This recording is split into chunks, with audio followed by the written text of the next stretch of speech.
said, excuse me, but you don't understand where I'm at. I was all around the world, on span, cross the map. I've been laying low and now it's time to pop up, bitch, I'm back. Now I'ma run it up. Snooze on the kid that you dumb or what? You better go get your numbers up. Now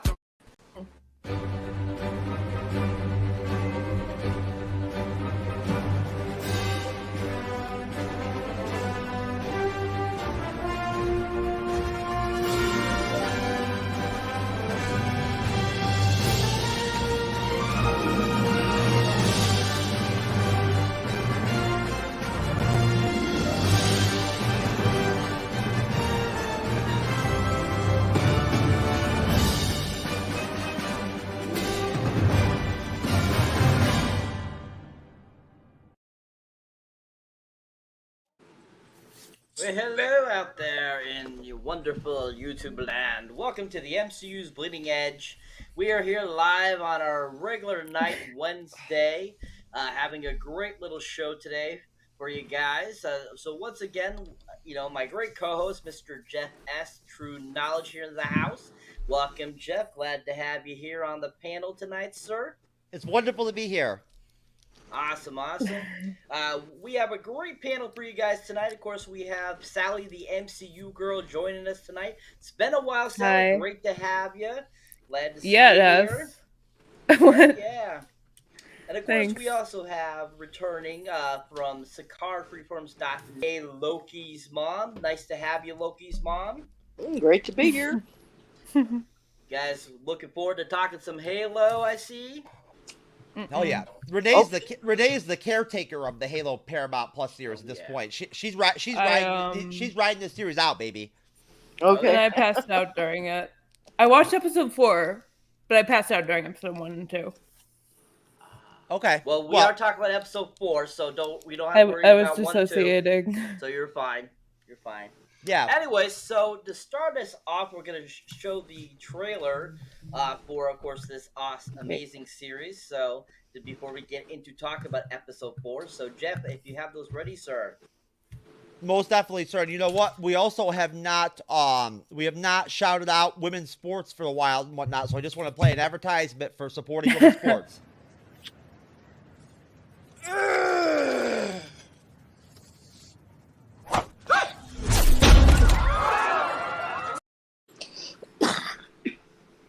There you go. Again. The Bleeding Edge, baby. Supporting women's sports every day. There you go. Perfect. Perfect interlude into Halo. Silver team, on me.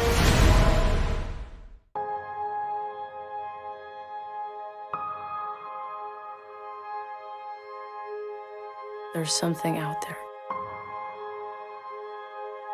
just beyond our reach. It's like opening your eyes. For the first time, after living in the dark. Your rage blinds you. Rage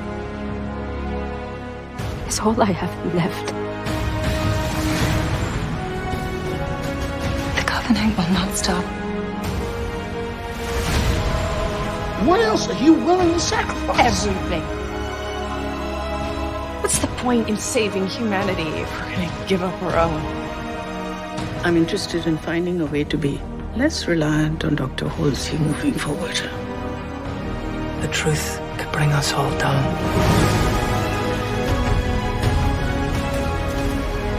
There is something within us. Something sacred. Something worth protecting.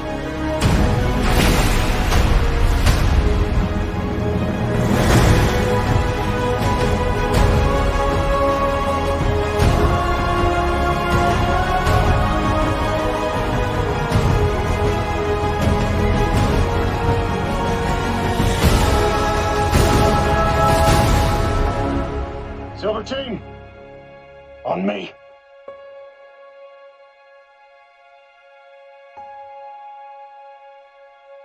We're all we have now. It's just us.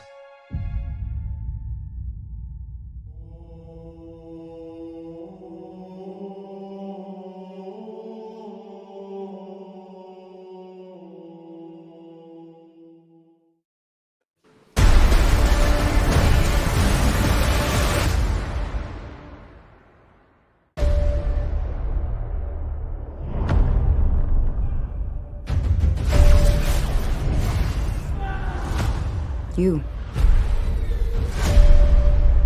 Humanity's best weapon. Master Chief, huh? The Master Chief was enhanced and trained for one purpose: to win this war. He and the other Spartans are our only effective weapons against the Covenant. He is lethal, upgradable, and most importantly, controllable. Covenant forces appear to be excavating some kind of object.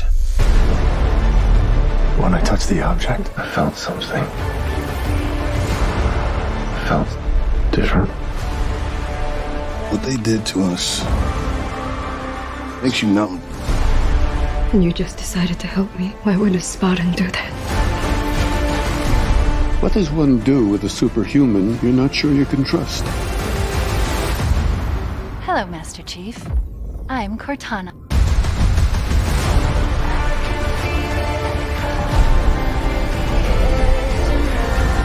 Master Chief recovered something. Sacred ring. Halo.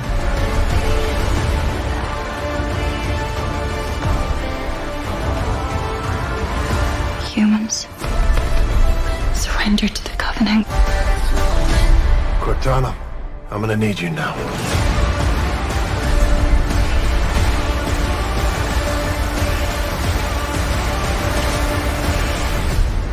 Find the Halo. Win the war.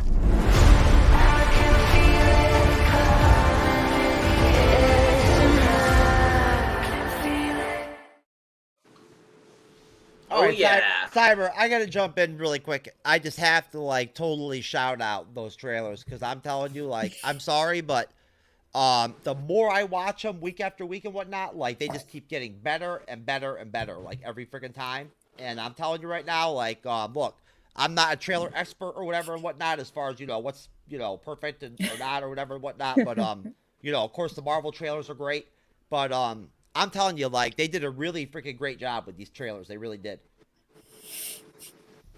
The trailers are better than the show. I've already made it clear that I don't like it. Oh, whatever. The trailers are always better. The trailers are always better than the damn show. What do you mean? Well, yeah, they pack all the meat on the trailers, and we don't see it in the series that way. It thins out the series. Yep. Okay. Oh my god. No, but I will Cyber, say one thing. I would die for Cortana. I would die for Cortana. I just want to point it out in that first trailer, when I'm not sure. I think that's Master Chief that says there's something sacred or whatever. That needs to be protected or whatever and whatnot. That statement for me at that point in the trailer is like really impactful to me. It really is. It's really well placed. It's like really well done. And like Pablo Schreiber, like voicing Master Chief, he sounds freaking great. He does. I will give the show one thing. It has some pretty decent writing. He sounds just as good as what's his name on The Mandalorian. Okay. Mando? Awesome. All right. Anyway, so we are doing episode 4, like I was saying before. These crazy nut people on the panel tonight. We like you to thank them. Give them applause, please. Anyways, this episode is called Homecoming, and is really the name is very concise with this episode because there's a lot of homecoming in this episode. So to start off this discussion, basically, okay, I just want to get everyone's overall reaction of the episode, starting with you, Loki's mom. Yeah, it was a lot of exposition. I would say it wasn't action heavy. What there was on Madrigal when Soren and Kai got into their whatever it was, their troubles, and then but otherwise it focused. I think first off it has Kai taking out her emotion damper, pellet, so she's opening herself up, and then it moves on. Then it sort of focuses on a lot. John there at his home, recognized his memories are starting to come back. He never lost his memories. He wasn't mind wiped. He just had them suppressed. So now they're coming out. And I thought it was interesting how they did the whole looking for the, I guess the drawings he had done as a little boy, and because he was somehow connected to it. And then he's actually breaking free. Cortana says at some point, well, I'm not doing all this. I'm not creating anything. What he's seeing in his visor is what he's creating. So, it goes on from that. So, and then it kind of ultimately, I think it ends where we see the, oh gosh, what are they called? The Spartans. I'm going to call them the Guardians, but they're the Spartans. They're not just physically, I think what's going to come out is they're not just physically superior to human beings, they are mentally superior. They are. And I think this is what Halsey's going for. This is very what clearly she wants are. to see develop. They're enhanced all around. Right. Renee, that completely, like they enhance them like in every aspect possible. Mm-hmm. So that's going to, I think their superior intellect to help solve all these issues with the Covenant, with the rebel forces and whatnot, that's keeping everybody at war with each other.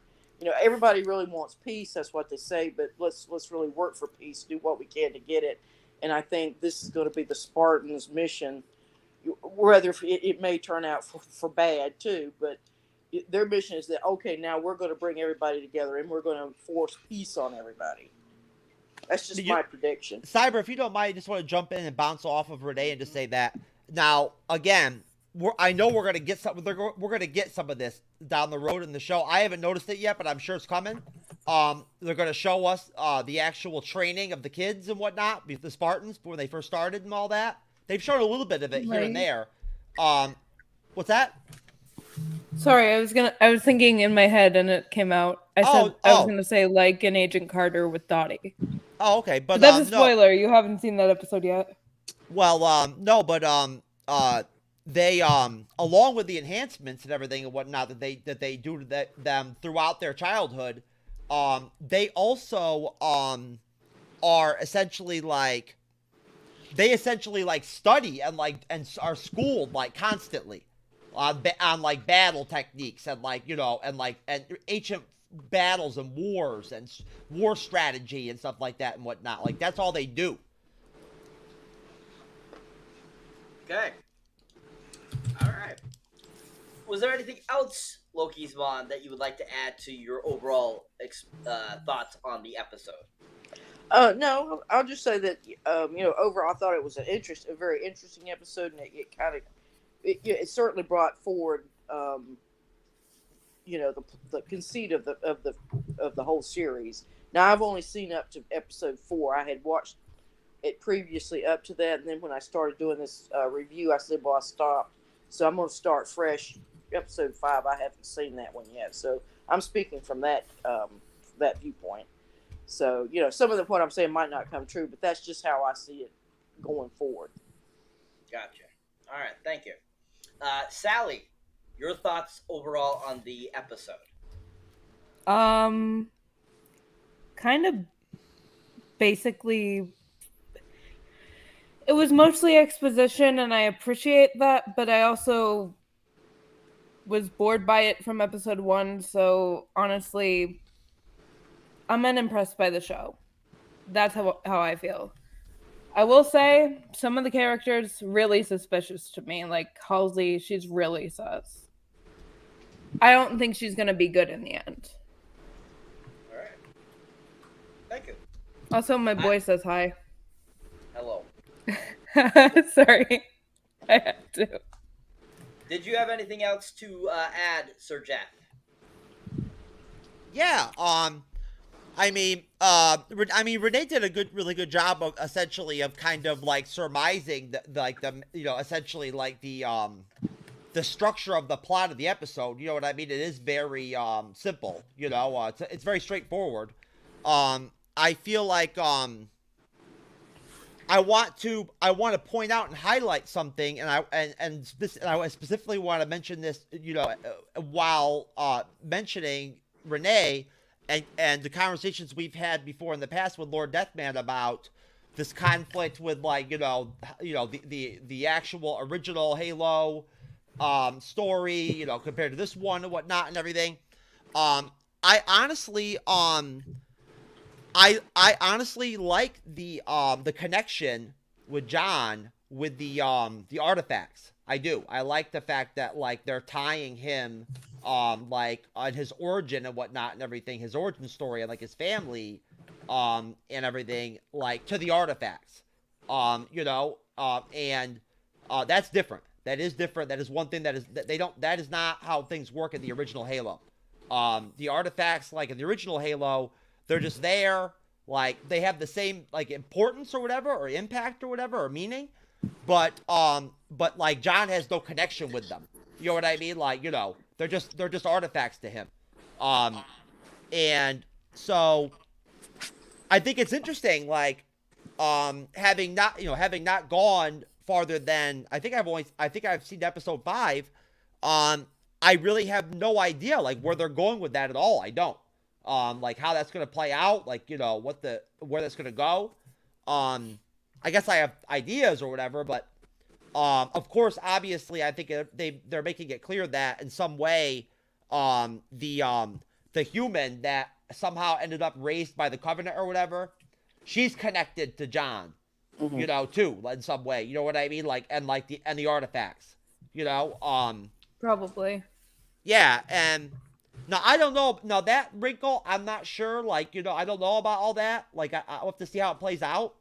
Let me ask you a question, Jeff, about gaming, because I don't know anything about it. So, when you're playing the game Halo, you're making choices, right? You're able to. You can either make the characters can go this way or that way, and they're all going. Now, does everybody end up with the same conclusion in their story, or does every player maybe have a different story? It's a set story. It's a set structure. The story's the same every time you play the video game. It doesn't change. There's no alternate endings or anything like that. It's not like a dating sim or something where there are good endings, bad endings, fire endings, occult endings. No, Halo is honestly, Halo is actually I think it's basically a straight first shooter video game. It's not a complicated game. Yeah. Right, so the game carries the players forward. It's not the other way around. Yeah. Okay. Yeah. Yeah, and it's a lot of action. It's a lot of you fighting the Covenant and everything and whatnot. That's you're in the middle. You're one of the Spartans. You play as Master Chief or something. You're Master Chief. Yeah, you're Master Chief. Okay, cool. You're always Master Chief. That's I think maybe in Metroid, you're always Samus. There was the one. There was the one they came out with Halo OSDs or whatever it was called and whatnot. Now that one, you could actually be different characters. But all the other ones, it's Master Chief. Okay.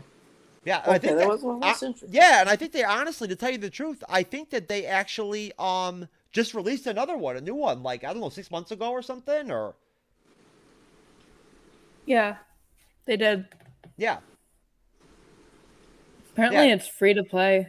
And that was the first one they'd done in the minute. So, but again, you have to remember, Renee, that with me and Lord Deathman, in terms of what we know about the story originally, our knowledge is more focused and based off of reading the novels.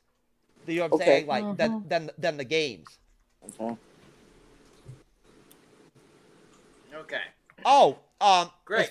I'm sorry, Cyber. As far as the episode goes, I really loved Kai dyeing her hair. That was cool. I dug that. That was so cute. She looked really cool like that. I loved seeing her how I loved seeing her change and her personality after she removed her pellet. What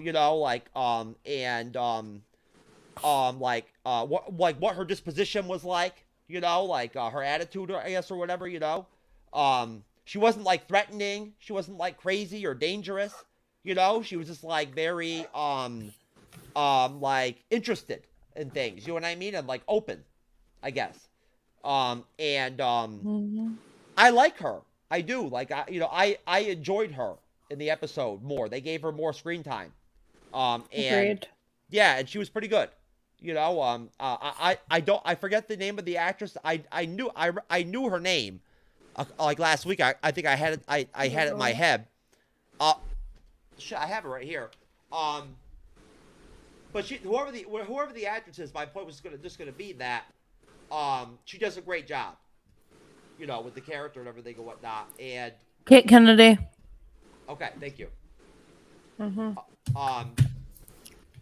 Basically, I also just want to mention that I think they did. I don't want to say they did an outstanding job or anything, but I think they did a pretty solid job casting this show. I think they did. I think that's a highlight for them, for Cinemax. Since they're the ones that actually did legitimately produce, the series. And Paramount Plus is just distributing it. I think that they did a good job. And I'd say that and we've talked about this before. This is not new stuff. The African American actor that plays John's friend that left the Spartans when he was younger. Soren. Team Woodbine. Soren, yes. He's a great addition to the show. He really is. He really brings a lot. He brings a lot to the show. I enjoy his character. And I think that I don't really know. I can't really say that I'm like super excited about whatever's going on with the arc that he has with the young girl and whatnot. For Madrigal. Yeah. I know people's names. Like we'll see where that goes or whatever. It's not enthralling to me or whatever and whatnot. Well, he's Soren is we found out. We thought he was like part of the rebel forces, but I think no, he's a mercenary and she keeps calling him a pirate. So he's in it for himself. He's in it for the money. Yeah. So he's sort of out of the whole. He's not on anybody's side, but that's Madrigal. That's what I like about it. That's the whole deal with Madrigal. Madrigal is Madrigal itself, right? Is known for mercenaries and piracy and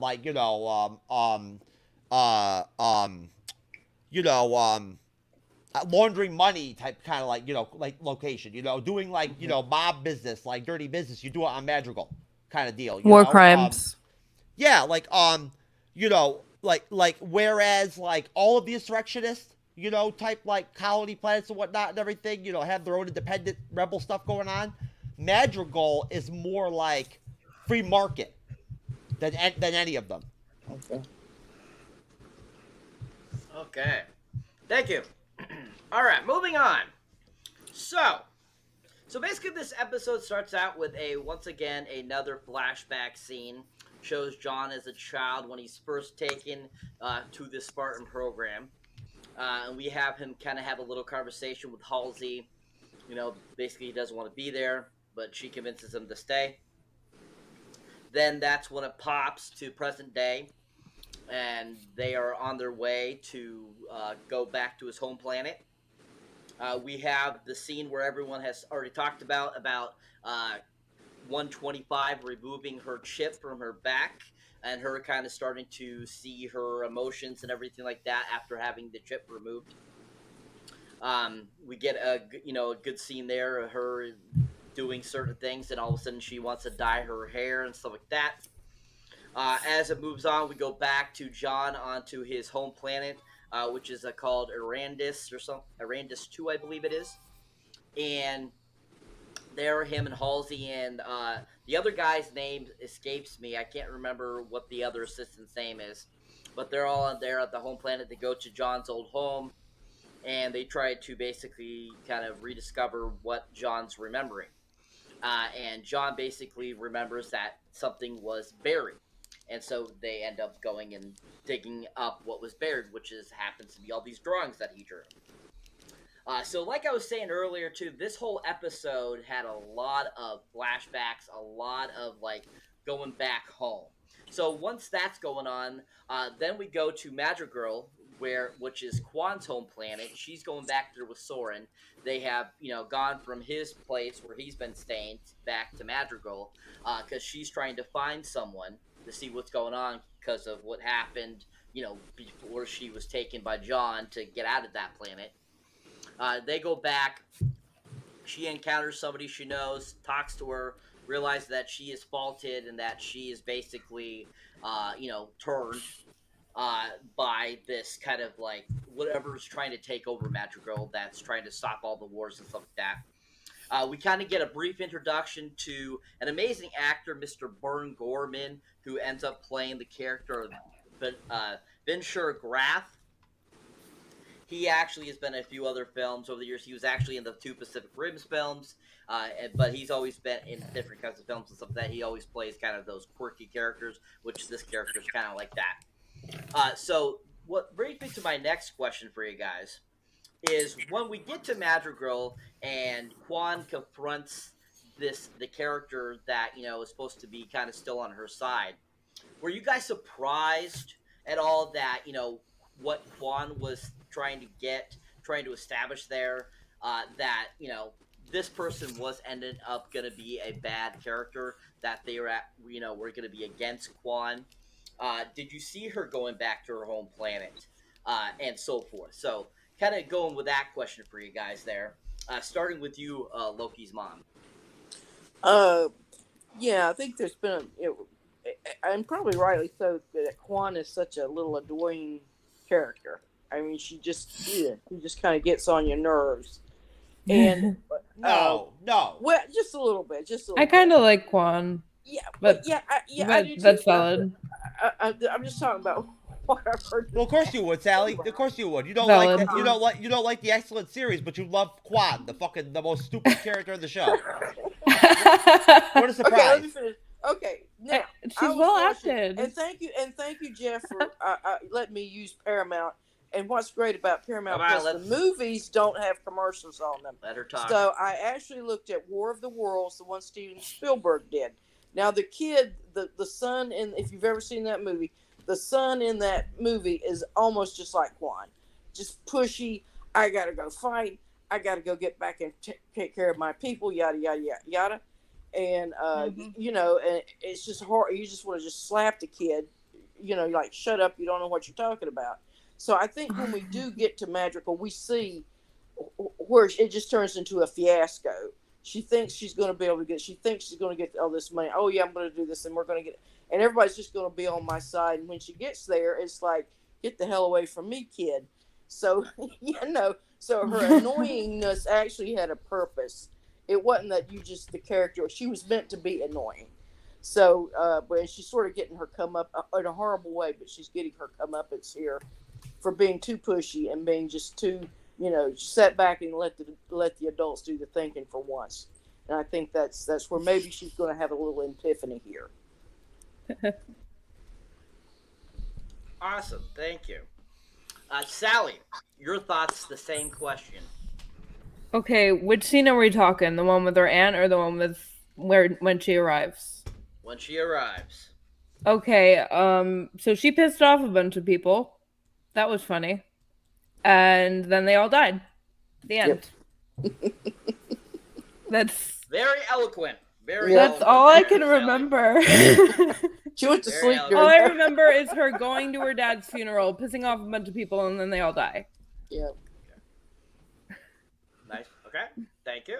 So Jeff, Jeff, you weren't the only one annoyed by her character. Hey, she's not that bad. I mean, she wasn't annoying. She was just very, very, very, very, very pushy. Yeah. That's what you said. Well, I want to and point she got everyone killed. I made a mistake earlier. I just want to point out. I was talking about the rubble. That the rubble is like the space, the colony or whatever, where like it's more of a free market, free for all kind of deal. Madrigal is not. Madrigal is the planet we get in episode 1. So I'm sorry, I got him crossed up. Okay. Yeah, but no, I mean, I didn't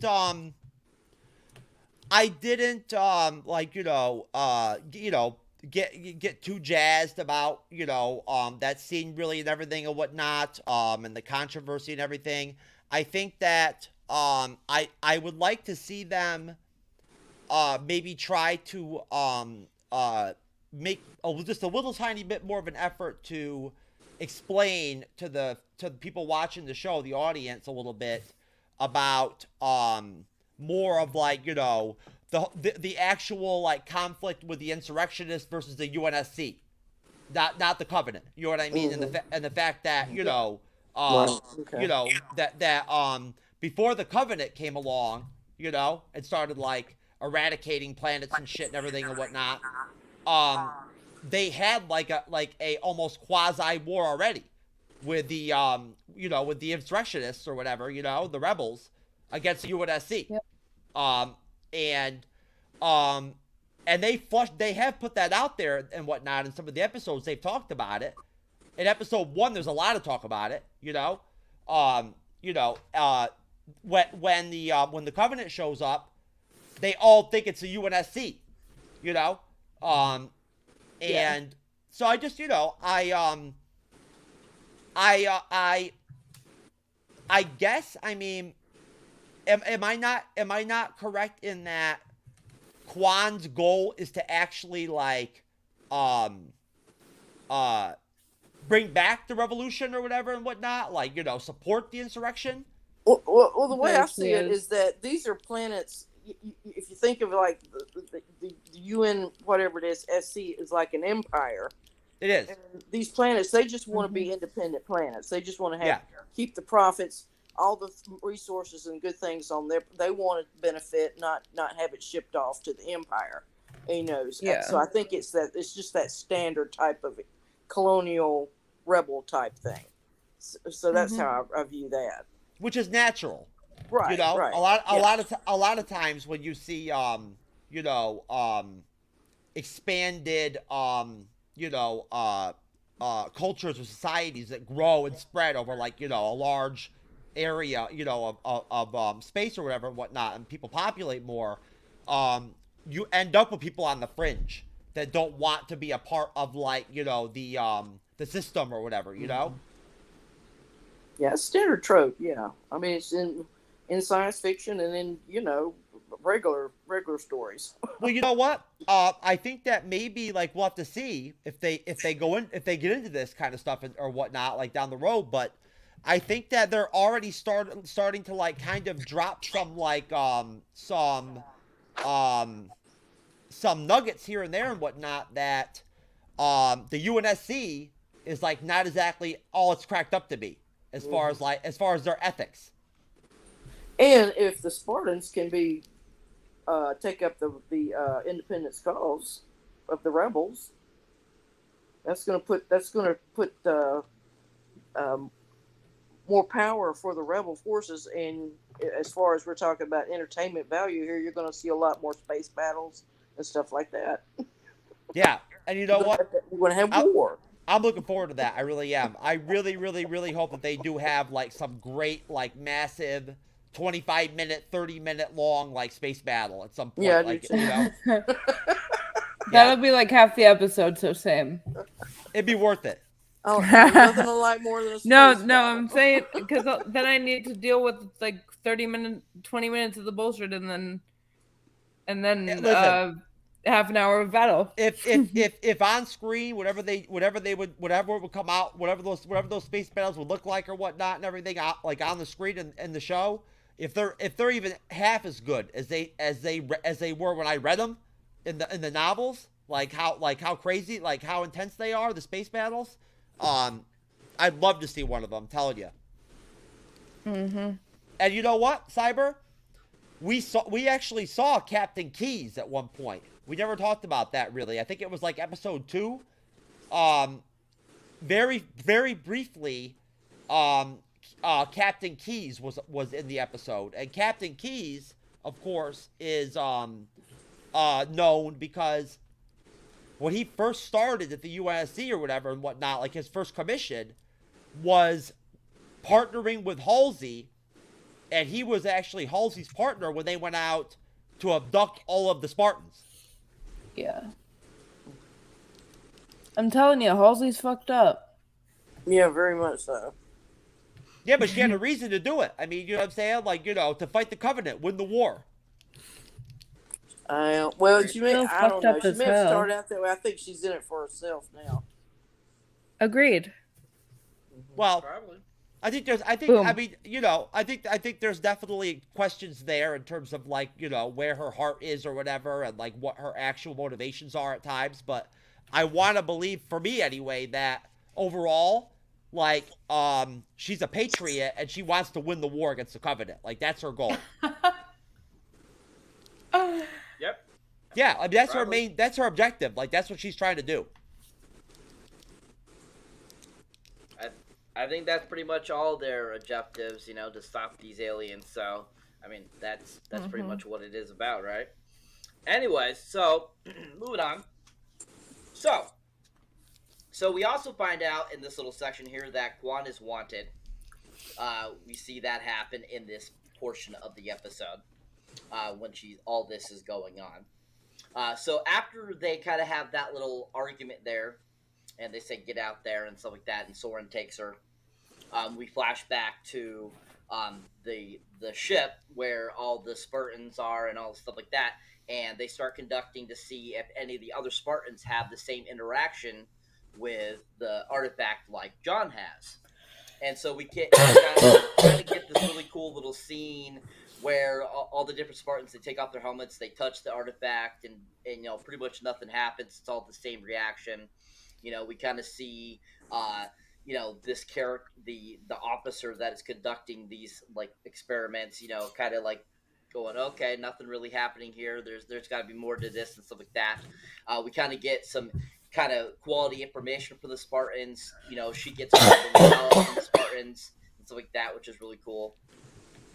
Once again, it flashes back over to where John and Halsey is, and they have, they're starting to look at the images that he drew and stuff like that. They discovered, to remember things, he needs to go up to the house and kind of try to remember things. They try using Cortana to kind of help with that, and kind of, discover that and to see what's going on. Once again, it flashes again over to Soren and Quan, and basically, Quan's like, I need to find my aunt, all this kind of stuff, basically telling Soren that she needs to do this.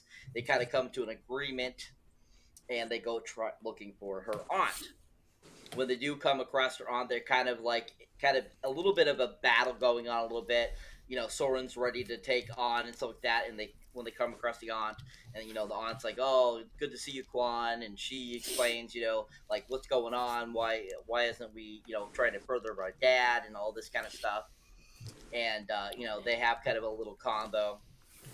Then once again it flashes back, John in the house along with Halsey, and he starts to remember things. We see a lot of flashbacks of him as a child, showing him drawing the drawings, stuff like that, and basically kind of taking him to where kind of like, even as a kid, he kind of had contact with the Covenant before he even realized it.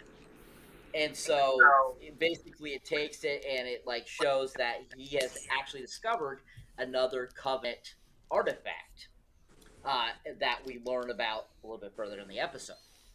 So once that's going on, once again we go back to the Spartans again, and they're doing more kind of tests and stuff like that. They're in this kind of lab, and you get to see like dead dissected Covenants and stuff like that, all kinds of jars and stuff like that. And the officer is like basically kind of like going over things and basically have a conversation with Spartan. The Spartan starts saying something in a different language, and she records it and realizes that this is actually a Covenant language, and starts realizing who has been around the Covenant the most: the Spartans. So, Cyber, I just wanted to be clear. The only reason she was able to speak the Covenant language and whatnot is because she had a private session with me first. No. Oh my God! Stop it! Stop it! You had a private conversation with the Covenant, sir. You Covenant talker. Anyway, so my question is, What was your guys' thoughts on that whole interaction with the Spartans? Did you find it interesting? Did you enjoy it? Was there anything in that section of the episode that you found interesting or helped to move the story along, or anything that you thought was just really fun, or something that you caught your eye in that scene? Starting with you, Loki's mom.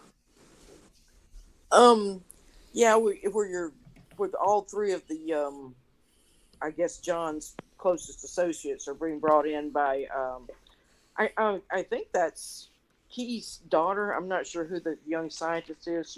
She's having them brought in and test the I thought that was well played. I thought it was, it's suspenseful, and then the first guy is just like nothing, and then Kai comes in, and then and then she really just like shocked the hell out of, I think the young woman there, she realizes something stepped up here, and so John is already interfaced. He interfaced with the Covenant, not with the who are the ancients, the prophets. The prophets, that he had interfaced with the prophets' artifacts as a child, and of course that's what I guess maybe Halsey realized that early on, because she definitely kidnapped him. So she may have been onto this, long, as far as this artifacts being in existence for a while. But like you say, Cyber brings up that they had been interfacing, or not interfacing, but interacting at least as Spartans with these their Covenant counterparts, or whatever they are, they're soldiers, and so they were picking up just through osmosis probably their culture and their language, and just listening to their chatter on whatever they did on their radios and whatever they call that, their communication devices. They would definitely be listening to all that stuff, so keep up with as much as they can. So so they're getting all that information in that really the UNSC just doesn't have, or doesn't really think is important, but it's coming into the Spartan, and Kai has already become a little bit more like John, and I think others are going to start following, and you'll see more and more people becoming more like John. Thank you. I completely agree. Jeff, your thoughts, sir?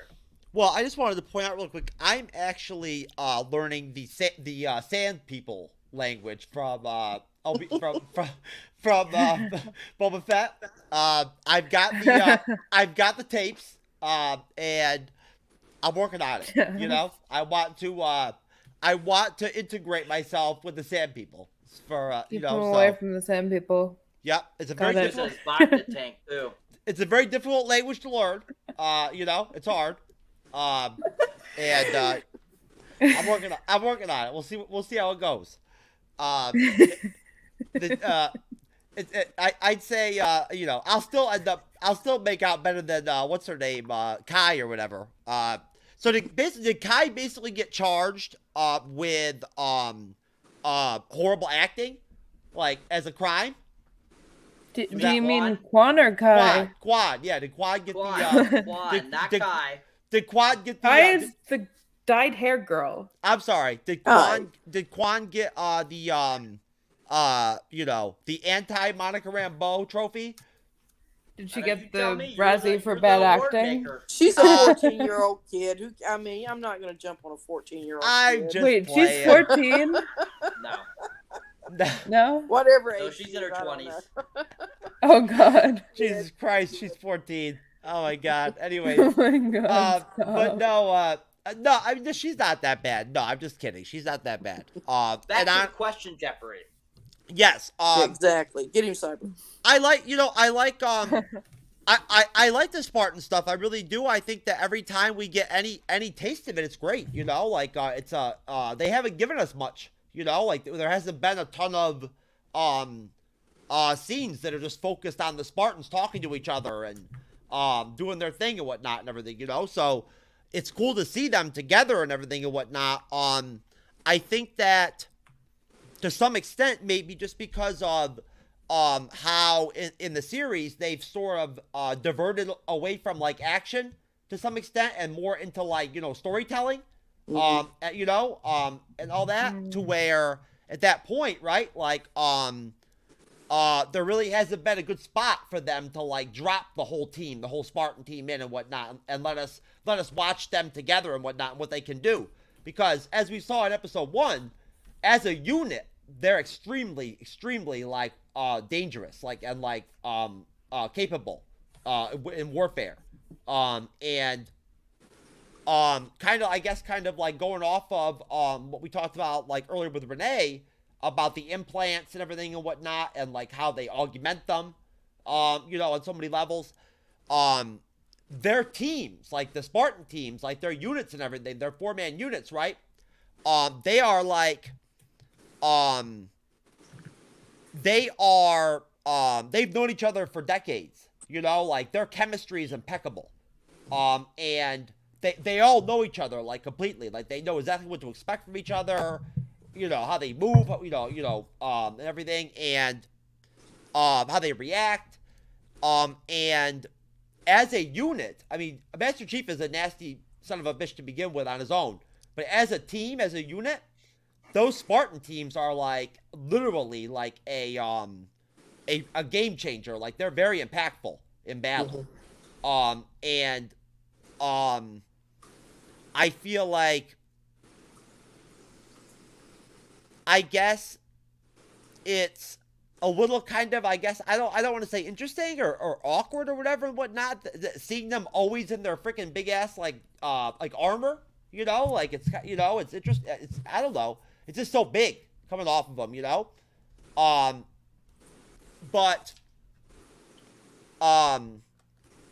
Essentially, I would just say that it will be interesting to see how things work out or whatever, how much they give us to work with in terms of actually getting a chance to observe, like for instance, that unit, John's unit, over time, as more and more members of the team are like removing their pellets and shit, you know, but then some of the other Spartans haven't. So, you know, it just makes me wonder, like, you know what I'm saying? Like, will there be, like, a conflict at some point, you know, with that? Like, you know, like, is there going to be, you know, potentially maybe tension?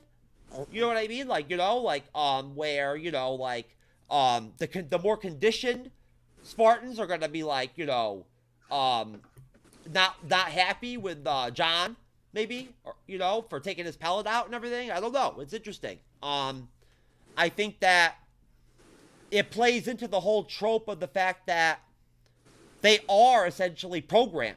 They are, you know, to some extent. And that is a part of the fact that, you know, and you can basically put this on Halsey. You know, like the fact that they chose and like and designed the program with the Spartans to where they are essentially like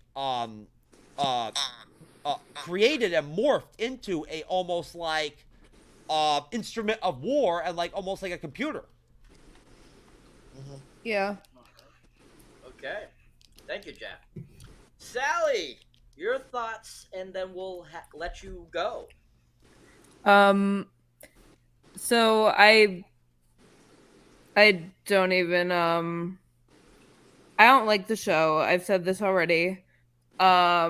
But I like the fact that you're getting to see more of the characters as they remove the mental suppressing pellet thing.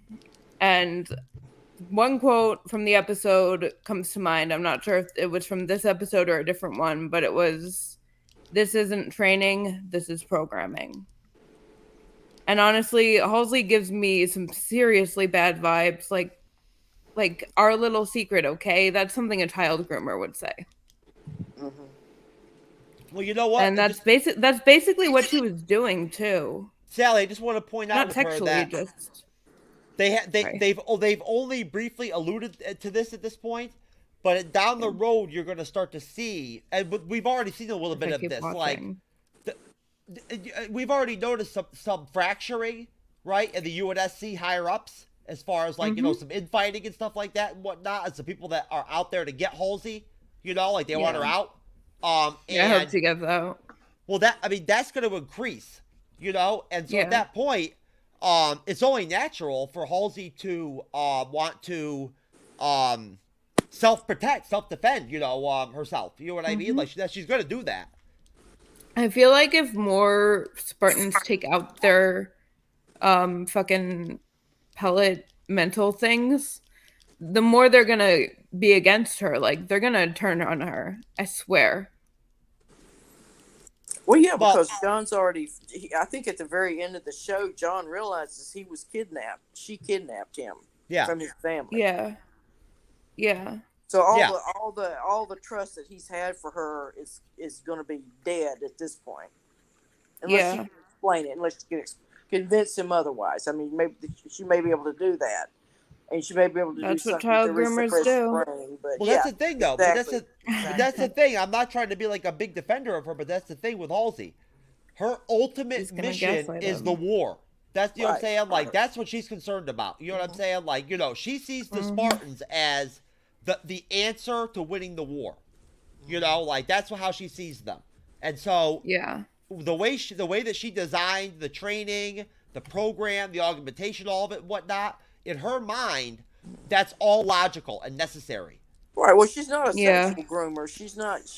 Yeah, that's not what I meant. She's not trying to fuck him. She's just trying to control him every way she can. Exactly. Yeah.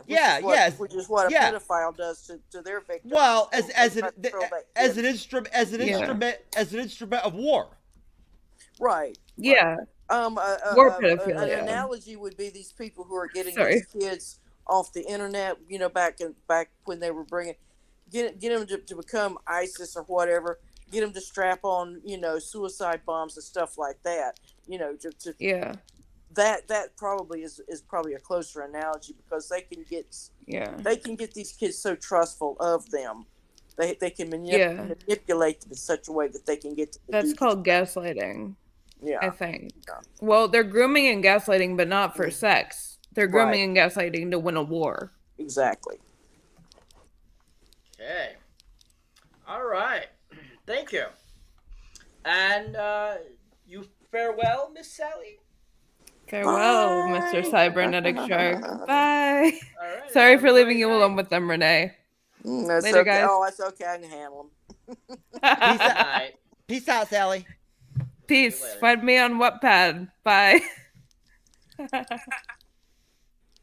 right. Okay. I think Sally kind of reminds me of Kai, or not Kai. What's her name? Quan. You gotta get the names right. I'm sorry, brother. I'm sorry. I'm gonna have to slap you. Look, just do me a favor, all right? Look, I'm already like, I'm already struggling with this this tax I've been getting put on by women, like with dating, the extremely small penis tax, and I'm tired of paying it. But okay, sir. They've been saying you have a small one? Yeah, they've been hitting me with a tax for that shit. Oh, okay. Yep. Okay. Yep. Only on the MCU's Bleeding Edge, people. Thank you. Anyways, so we have that scene happen. Once again, we move on from the Spartan scene. We go back to Madrigal. Quan and Mr. Soren are there, and they're doing their thing still, trying to figure things out, what they're going to do. They're having conversation with the aunt. The aunt is basically, telling them certain things, and they're going on and stuff like that. Kind of cuts away again, and goes to coming back to the character Vinchar Gather. He's in a pool or a bath, I don't know, either or. And he's talking to an associate. Basically ends up saying that we need to kill Quan. We have to get rid of Quan because if one person stands up and causes a ruckus, other people follow and try to cause a ruckus when, he's trying to control what's going on in Madrigal. So basically they have a conversation, that, having her basically, the other person that he's talking to, basically go and kill Quan. Once again, we jump again over to John and Halsey. And we get to see John kind of seeing more and more of himself, images and stuff like that, kind of remembering things as now that he's able to remember these things that aren't being suppressed anymore. And, basically it takes him, like I said before, he takes him to that cave that he found as a child. We also see him and his family having kind of like a picnic outside, and he wanders off, and that's where the cave ends up being. Then, once he's seen the artifact, the other artifact that he comes across, it goes back, and he has another image, basically, that ends up showing him talking to Halsey and playing a game with her, basically the beginning of him being taken by her and turned into a Spartan. So, my next question for you guys is, what were your thoughts when you saw that scene, basically after finding the other artifact, and him all of a sudden being in contact with Halsey, and then kind of after he sees that scene, looks at Halsey and realizes, he was kidnapped. What were your thoughts after you saw that scene and that happened? Did you feel like, did you automatically know that that's what happened? Like that he was being that groomed, or he was being taken, being ready to taken? Did you think that was a significant scene? And just overall, what do you think of that whole sequence? Starting with you, Loki's mom. Yeah, I think at that point he realizes, that all of his memories are flooding back, as it were. And then he remembers what happens when they came there. So unless Halsey can explain something, why something else to him, can convince him otherwise. Did I see it coming? Yeah, a little bit. Yeah, I think at the top of the show we started seeing particularly there's like one scene where she's like there with him and they're kind of goofing around a little bit, and she's gaining his trust, and you're my special one and all that. And so yeah, there you could sort of see it coming there a little bit. Yeah, whether Halsey is responsible for his parents' death, I don't know. That's there may be something else there. It could have been there was an invasion or something. So who knows?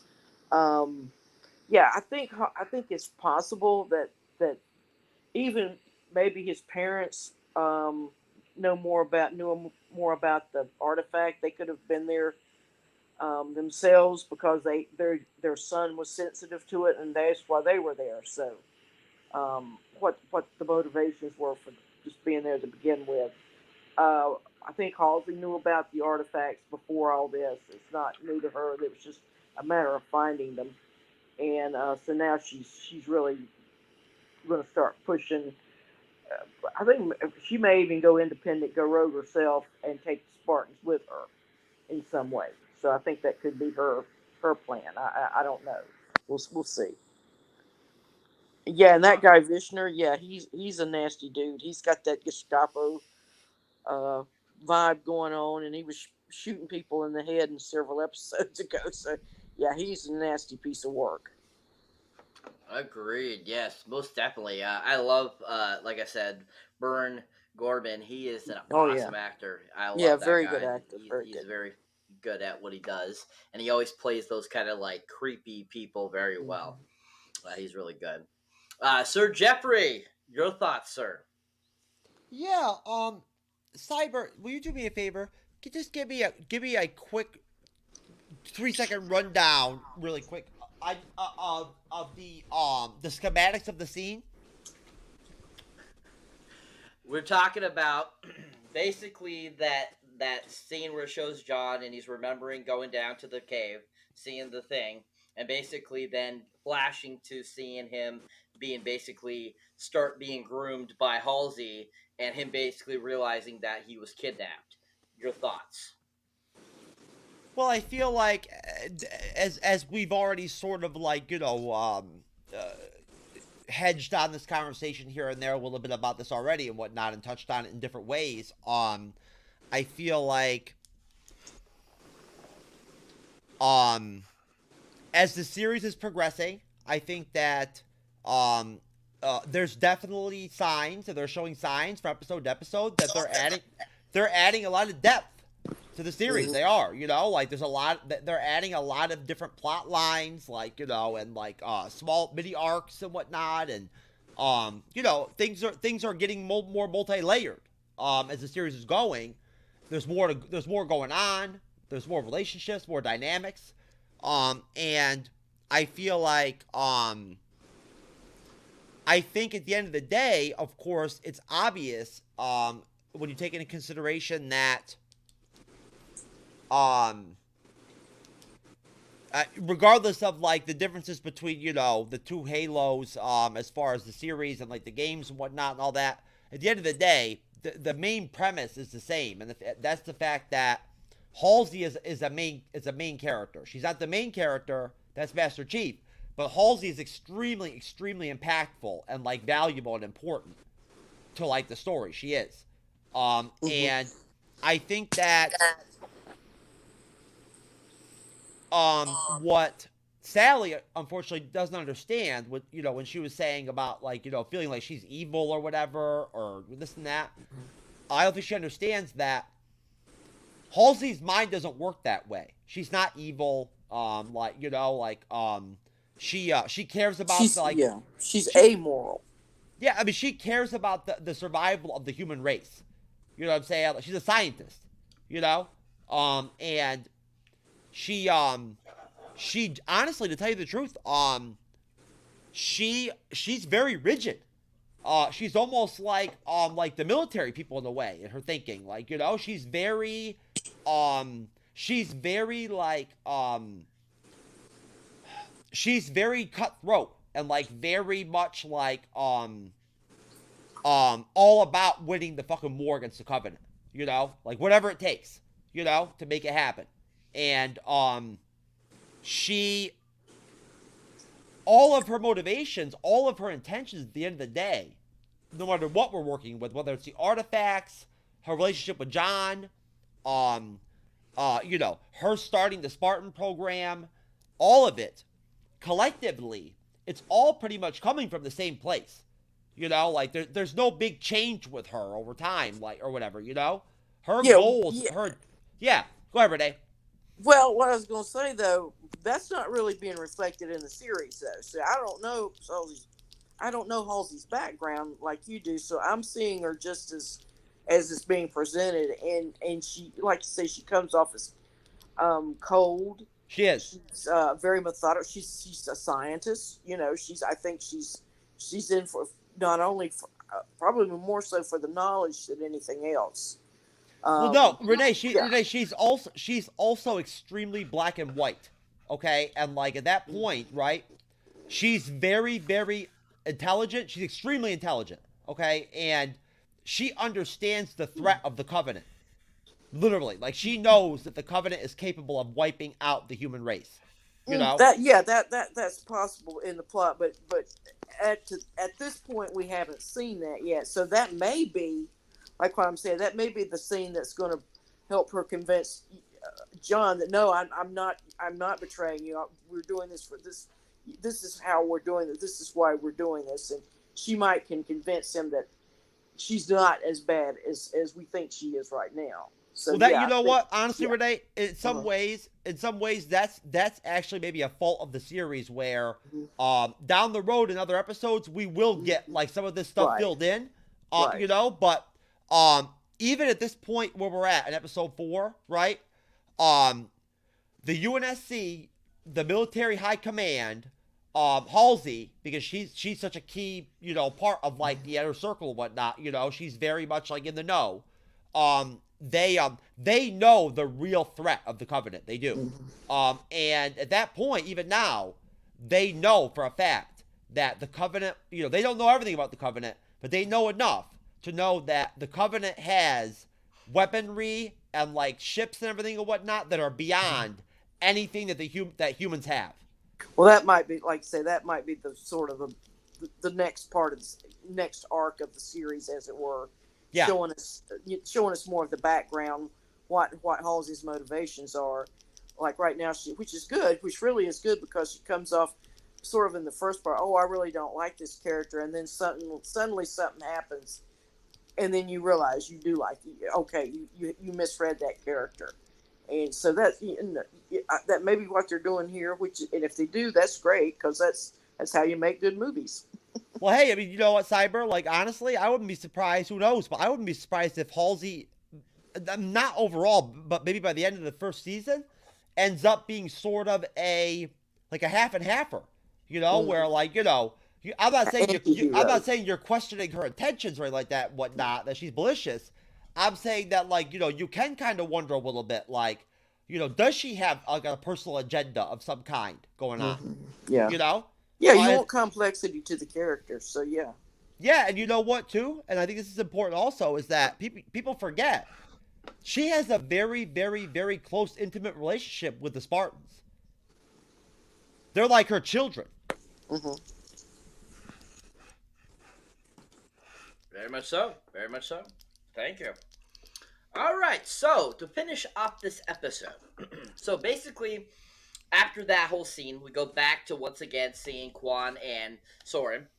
And basically, that's when finally this episode starts to get a little action in it. And we have a great kind of like battle sequence towards the end of the film. So basically, while they're talking with the aunt, the aunt gets killed. And basically, they go after the person we saw earlier with Gorman, and go after and like have kind of like a chase scene. They're on like a speeder bike thing and they're shooting and battling a little bit and stuff like that. And we kind of get to a conclusion there a little bit with their story, and it kind of just abruptly stops. And basically we're left with, we don't know where Quan and Soren are going. After that, once again, we go back to the Spartans again. Kai 125 has a little bit of more conversation alone just with the officer, and they kind of talk and stuff like that, and she kind of explains like, yeah, you didn't tell me the truth about my hair. It's not really that great looking and all this kind of stuff. And they have this kind of intimate moment there talking and kind of, realizing, oh, she's, a Spartan's becoming more human. A Spartan's learning things, their memories are starting to come back, stuff like that. And she starts to realize that there's more to the Spartans than meets the eye. And then basically after that little scene happens, then that's when we come to the very conclusion of the episode, where it goes back to John and Halsey. And Halsey basically says, remembering these memories is going to cause certain things to happen to you, John, and stuff like that. And you can see in John that he knows what's really going on, but, he doesn't want to let on. And it kind of just ends right there. So, with that conclusion happening, final question for the panel. What were your thoughts on that final chase sequence there? Did you think it was some good action? Did you not care for it? Do you think it was necessary? And overall, what were your thoughts on that action sequence? Starting with you, Jeff. Well, I mean, it was interesting. I mean, it wasn't negative or anything like that and whatnot. It was a positive scene, but I feel like for me, I feel like it could have been more. I think it could have been more impactful and like maybe more layered or whatever, or more explanatory and whatnot. If again, if they would just maybe just make focus a little bit more and whatnot on the actual the actual rift and the actual reality of the fact that there is, even with the Covenant and everything and whatnot and that whole war front, there is a reality where you do have the Insurrectionists, the rebels, those colony planets and whatnot and everything, and their whole deal and whatnot, and the UNSC is dealing with that too. That's an issue, right? And I feel like maybe they'll kind of drop some hints like in season 1, and then we'll get into this more in season 2 a little bit more in terms of actually getting more into the actual characters that make up like the UNSC top brass, the admirals and shit and everything, and those important like military people and their ambitions, right? What they want. And the fact that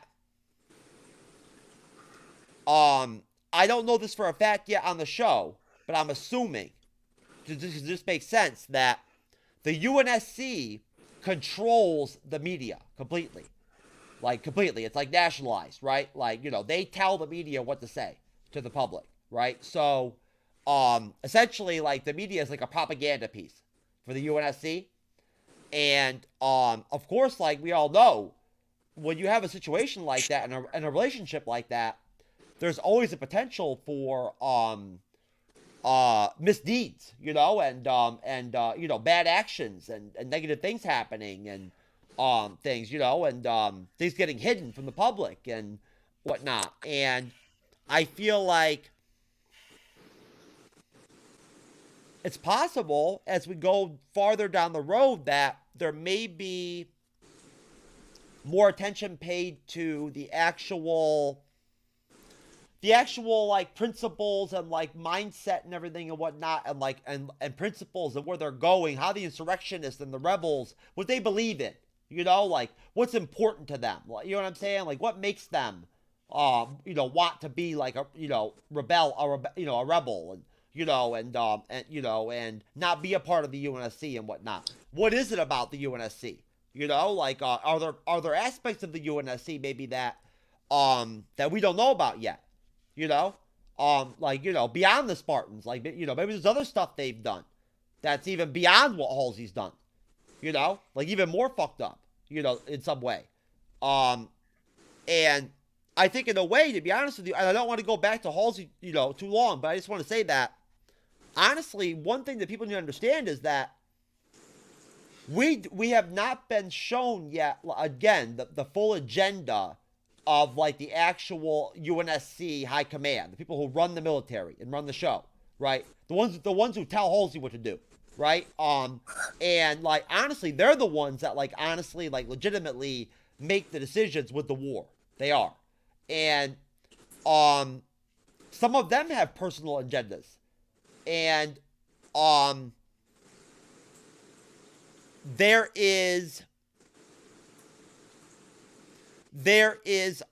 possible fracturing, I think, possibly, right, down the road, where you could actually see not just infighting like we've already seen, right, and not just like tension, you know, between like people on the council or whatever and whatnot, and people not liking Halsey and not liking what she did with the Spartans and, you know, whatever. I think that overall, as we go farther into the series, you're actually going to start to have it more illuminated to us that there is a reality where there are bad actors potentially in the UNSC, okay? Possibly, you know? Like, honestly, that for personal reasons maybe don't like Halsey, you know? I mean, for not even because of the Spartans, maybe they just don't like her.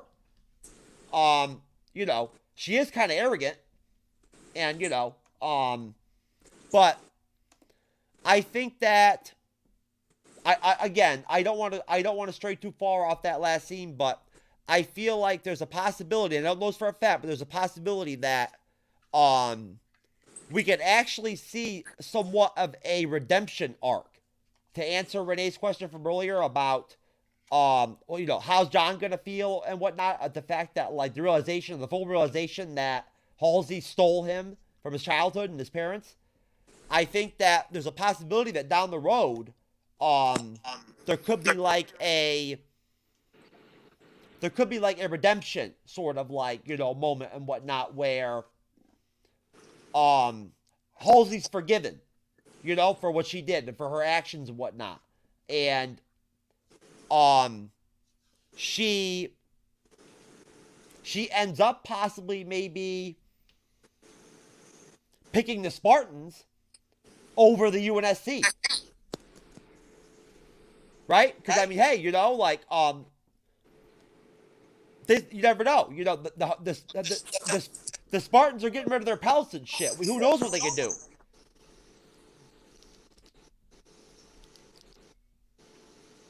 Good points, sir.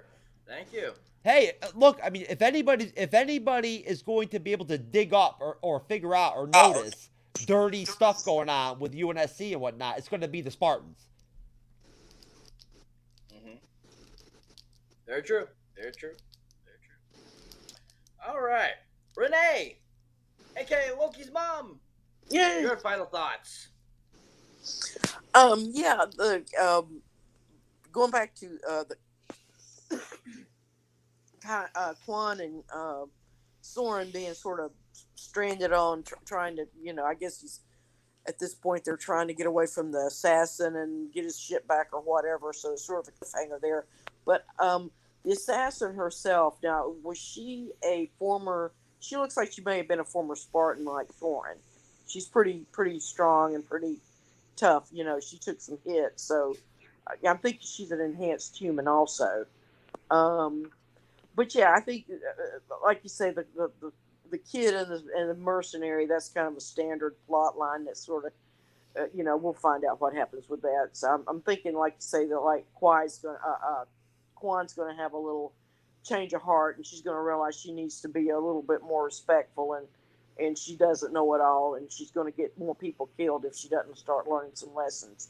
So we'll look forward to that. Yeah, I mean, as far as what's going to go down with between Halsey and all the Spartans, I think that's going to be interesting. I think, yeah, Jeff brings up a lot of good points that she's. We can say she probably does love them. She loves them as a mother. She has a deep attachment to that, despite that she may have gotten a hold of them in a bad way or whatever. That doesn't mean she doesn't still love them. So I think there's that. There may be some balancing of that with her own ambitions and what the needs of the UNSC are. And yeah, I think you're right. I think UNSC, they just want to keep the Empire together and there are probably a lot of planets that don't want to be part of the Empire but they need to be because they need to fend off the Covenant. I mean, that the Covenant is the huge threat, so they have to, bite the bullet and do horrible things sometimes just for that purpose. Just like Halsey would have kidnapped these kids. She was doing it for a good reason, but that doesn't mean it wasn't a horrible thing that she did. No, but you know what? Yeah. Renee, honestly, with Halsey, again, I'm trying to think of the right word to describe her attitude and her demeanor. She's very calculated, right? Mm-hmm. And she's not a touchy-feely kind of person at all.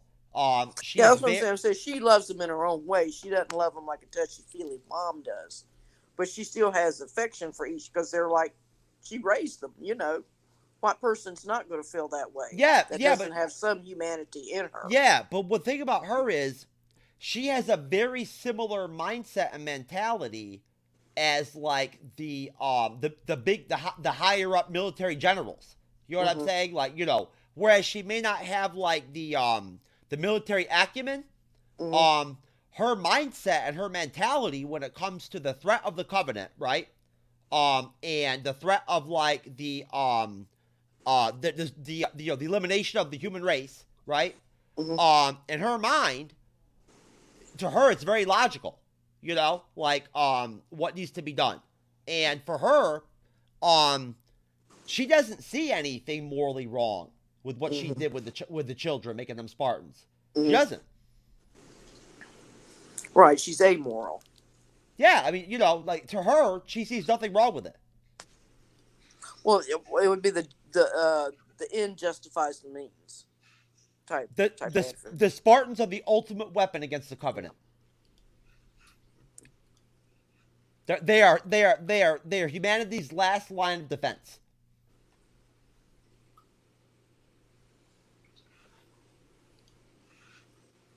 Oh, Cyber, what I'm looking forward to? We haven't seen yet.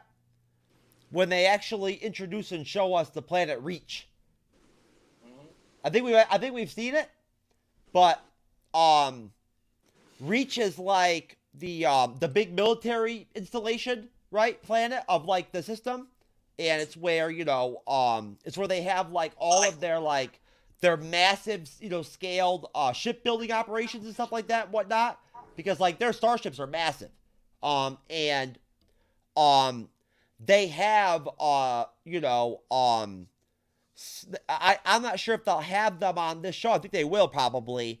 They have these orbital guns right? That are like massive, massive, massive futuristic cannons, you know, and they shoot these fucking, pardon my French, these massive, magnetic charged, almost pellets, you know, like, charges, and, legitimately, like, they're, even with the Covenant ships, you know, and like their evolved technology, they're so impactful and so powerful, at least in the books and whatnot and everything, that, you know, if you get one shot from them, you're done.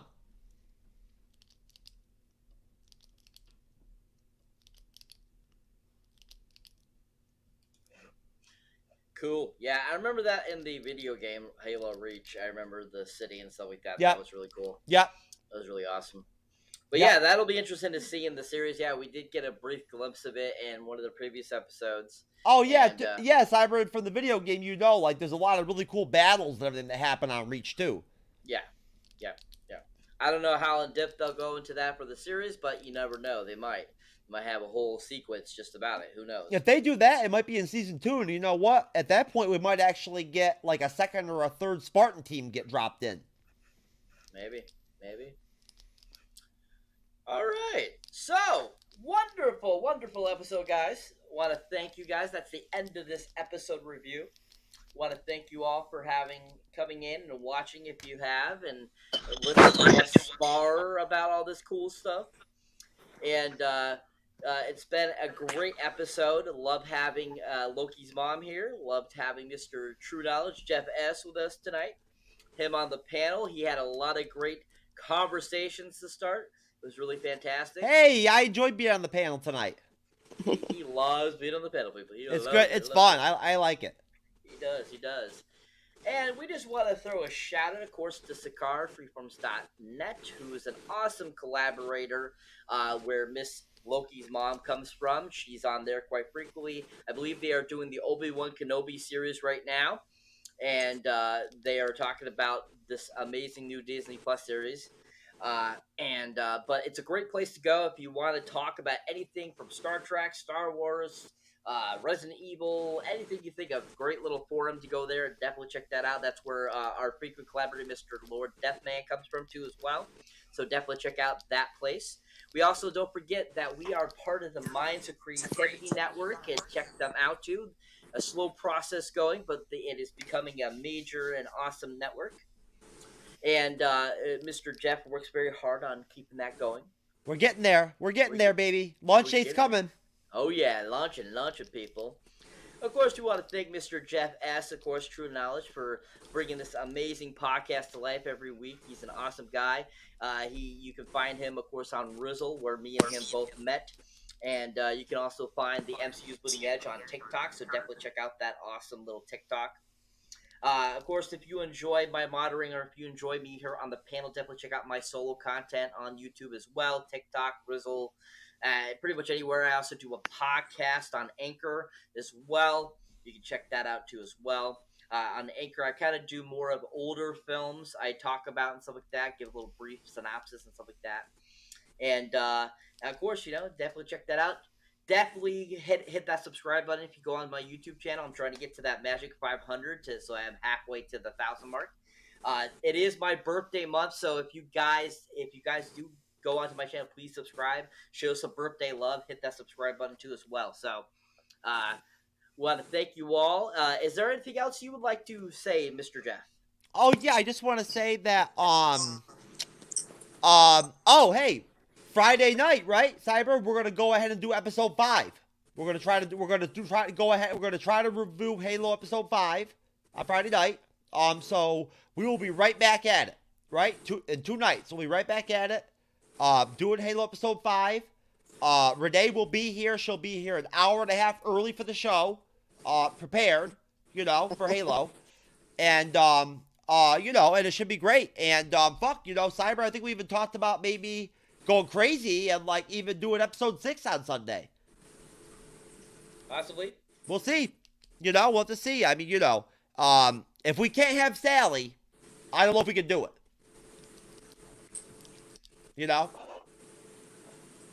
I'm just playing. No, but I love you, Sally. I do. You're a good kid. But no, I just want to shout out all of our supporters and whatnot and everything.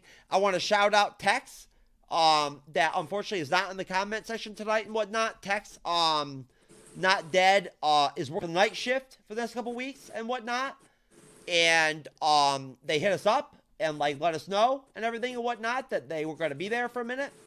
And just wish us the best, and I wish Tex the best. And so Tex, hope you're doing all right. We miss you. Hey, you know what? I'm telling you, massive once again shout out to everybody that's gotten us over 1,000 subs on the YouTube channel, man. I'm telling you right now, honestly, I don't want, I am humbled by it and whatnot, I am, but at the end of the day, I'm telling you, like, think what you want or whatever, I never for 1 second ever believed when we started the Bleeding Edge we'd ever, I never thought we'd hit 1,000 subs. What, Cyber? Oh, I knew we would. Oh, I didn't know. I knew. Well, I wasn't pessimistic. It's just that, like, you know, YouTube, when I first like, joined it, seemed very, like, staggering. Are you okay in there? Are you okay? You know what I'm saying, man. You know, like, when you first come on there, man, it's intense. Oh, okay. Yeah. No. So, you know, no, I mean, I didn't know, man. You know, like, I believed that we'd get there, but, you know, hey, at the end of the day, the bottom line, the most important thing is that it's great. It's a good feeling. We appreciate it. We really do. And, hey, I hope that all the stuff they say about how once you get past your first 1,000, things start to get a little easier for you and whatnot. Let's hope that that actually turns out true. Because I'm telling you right now, me and Cyber would really love to have, like, hit like 3,000 subs. Or 4,000. That'd be great. Now you're pushing it. Nah.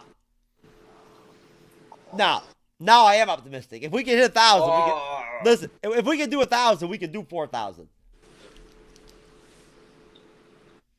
Anyways, anything else to say, Sir Jeff? Oh, as long as Renee keeps coming on, you know, because I mean, we get 17 different individual subs just when Renee comes on the show. Really? Oh, great. Oh yeah, Yep. Very true. Yep. Yeah, everyone comes for Loki's mom. That's right. Oh yeah, I have weird things to say. Hey, you know what? You are a very valuable and very consistent and reliable and loyal guest. And you know what? At the end of the day, you are very, very much appreciated here at the Bleeding Edge. Well, you're welcome, sir. You're all welcome. Anyways, people, all right. So that, I believe, concludes us. So, of course, as we always say, we'll see ya in the next one. Peace out. Good night. Yeah, Renee, you know what? You're almost as cool as Quan. Galaxy. Yeah. Someone at the door, John, now I'm here to stay. Tell me who the fuck gonna face the music. More break lane, less screen time. Been cutting back on the daily usage. Long road for the road dogs, for the weird miles from the soapbox. Got BKTs on this bitch, so everybody getting rolled on, yeah. Yeah, everybody getting rolled on. Check all this credits on BMI. I'm just too kind to expose y'all. And I see a team with a ghost sign and question if y'all ever wrote songs. All enemies of mine, a band study, please don't.